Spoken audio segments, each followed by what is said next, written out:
একটা সংসারে যখন যত্ন আর ভালোবাসার অভাব হয় তখন নারী বাধ্য হয় সেই সংসারটা ছেড়ে আসার জন্য। আসসালামু আলাইকুম, আপনারা সবাই কেমন আছেন? এই কয়েকদিন কেনাকাটাতে একদম আমার আলমারিটা এলোমেলো হয়ে গিয়েছে, তাই ভাবলাম যে আজকে সবকিছু একদম গুছিয়ে রেখে দিই। বাইরে থেকে কেনাকাটা করে আনার পর দেখা যায় যে জিনিসটা বারবার বের করা হয় বা সবাই দেখতে চায় কেমন হয়েছে কি হয়েছে, এগুলো করতে করতেই কিন্তু আলমারির অবস্থা একদম 12টা বেজে যায়। তো আমার আলমারিটা কিন্তু অনেক বেশি এলোমেলো হয়ে গিয়েছিল। রোজা রেখে আসলে এগুলো গুছাতে একদম ভালো লাগে না, তাই সময় নিয়ে আর কি দুদিনের মধ্যে আমি এগুলো গুছিয়ে নিয়েছিলাম। উপরের দুইটা তাক আমি এর আগের দিন গুছিয়ে নিয়েছিলাম, আর আজকে এই যে নিচের দুইটা তাক ছিল সেগুলো গুছিয়ে নিয়েছি। আর নিচেরটা একদম গুছালাম না, কারণ ওইটা আমার মেয়ের খেলনা হাবিজাবি রাখা হয় এর জন্য। আপনারা হয়তো অ্যামেলি আর হ্যামেলি নামে অনলাইন প্ল্যাটফর্মে দুইটা আপুকে চিনেন। ওনারা কিন্তু দুজনই যমজ বোন। ওনাদের ব্লগগুলো দেখতে কিন্তু আমার কাছে অনেক ভালো লাগে। তবে একটা দুঃখের কথা কি জানেন, দুইটা বোনই কিন্তু তাদের আগের যে হাজবেন্ড আছে তাদেরকে ডিভোর্স দিয়ে নতুন করে আবার জীবনটা শুরু করেছে। অ্যামেলি আপুর ভিডিও আমার আগে তেমন একটা দেখা হতো না, আমি বেশিরভাগ সময় হ্যামেলি আপুর ভিডিওগুলোই দেখতাম, কারণ হ্যামেলি আপু দেখা যায় যে বিভিন্ন ধরনের ড্রেস মেক করতো, ওইটা আমার কাছে অনেক বেশি ভালো লাগতো। হ্যামেলি আপু যখন তার আগের হাজবেন্ডকে ডিভোর্স দিয়ে একটা নতুন মানুষকে বিয়ে করেছিল, তখন ওইটা নিয়ে কিন্তু অনলাইনে অনেক বেশি কন্ট্রোভার্সি হয়েছিল। তো সেজন্যই আসলে অ্যামেলি আপুর ভিডিওগুলো দেখা।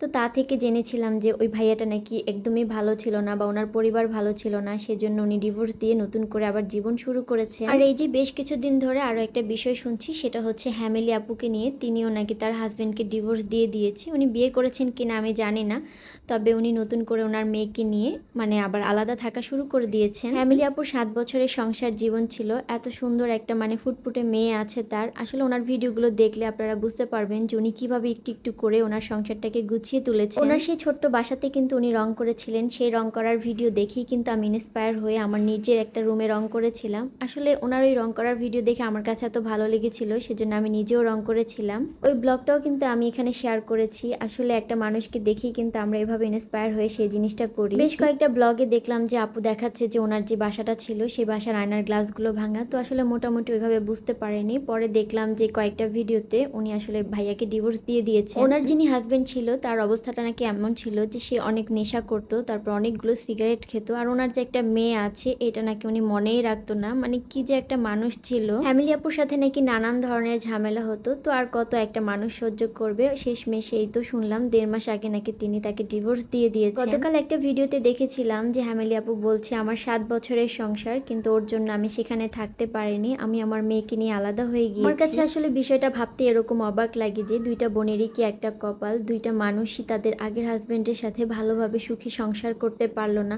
টাকা পয়সা আসলে মানুষের জীবনে তেমন কিছুই না, যদি তার মানুষটা ঠিকঠাক না হয়। কার জীবন যে কোথায় গিয়ে দাঁড়াবে, উনি চাইলে তো ওনার সংসারটাতে থেকে যেতে পারতেন যদি হয়তো ভাইয়াটা ভালো হতো। ওনার কারণেই তো আজকে ওনারা ডিভোর্স দিয়ে দিয়েছে। তবে একটা জিনিস অনেক ভালো লাগে, দুই বোনই তাদের বাচ্চাকে সাথে নিয়ে এসেছেন। আসলে যখন ডিভোর্স হয়ে যায় তখন কিন্তু সবচেয়ে বেশি সাফার করে সন্তান। বাবার কাছে থাকলে হয়তো সন্তান সেরকম আদর যত্ন পায় না, কিন্তু মায়ের কাছে থাকলে আমার কাছে মনে হয় যে সন্তান অনেক বেশি আদর যত্নে বড় হয়। মেয়েদের জীবনটা আসলে এরকমই, মেয়েরা অনেক বেশি ত্যাগ তিতিক্ষা করে। মেয়েরা কিন্তু সংসারে আসলে টিকে থাকতে চায়, দেখা যায় যে কিছু একটা কারণে বা যখন মেয়েটার মন অনেক বেশি ভেঙে যায় তখনই কিন্তু সে সংসারটা ছেড়ে চলে আসে। একটা মেয়ের শ্বশুর বাড়িতে শ্বশুর শাশুড়ি দেবর যা ভাসুর যারাই থাকুক না কেন, সবাই যেমনই হোক, স্বামী নামক মানুষটা যদি ভালো হয় তাহলে কিন্তু মেয়েরা সেখানে থেকেই যায়। মেয়েদের কাছ থেকে কিন্তু কখনোই শুনবেন না মেয়েরা ভাতের অভাবে কাপড়ের অভাবে তাদের সংসারটা ছেড়ে দিয়েছে। সবসময় এটাই শুনবেন যে মেয়েরা ভালোবাসার যত্নের অভাবে সংসারটা ছেড়ে দিয়েছে। একটা মেয়ে কিন্তু সংসার থেকে তেমন কিছুই চায় না, ওই মেয়েটাকে আসলে যত্ন ভালোবাসা দিলেই ওই সংসারে মেয়েটাকে বেঁধে রাখা যায়। যে হ্যামিলি আর অ্যামিলিয়াপুর আগের সংসারটা ভেঙে গিয়েছে, এটা দেখে আসলে আমার কাছে ভীষণ কষ্ট লেগেছে। সেই কষ্ট লাগা থেকে আজকে আপনাদের সাথে এগুলো বলা। তো ওনাদের জন্য আসলে সবাই দোয়া করবেন যাতে নতুন করে যেহেতু শুরু করেছে যাতে সুন্দরভাবে জীবনটাকে কাটাতে পারে। তো আজকে এ পর্যন্তই, আপনারা সবাই ভালো থাকবেন। নেক্সট একটা ভিডিওতে দেখা হবে। আল্লাহ হাফেজ।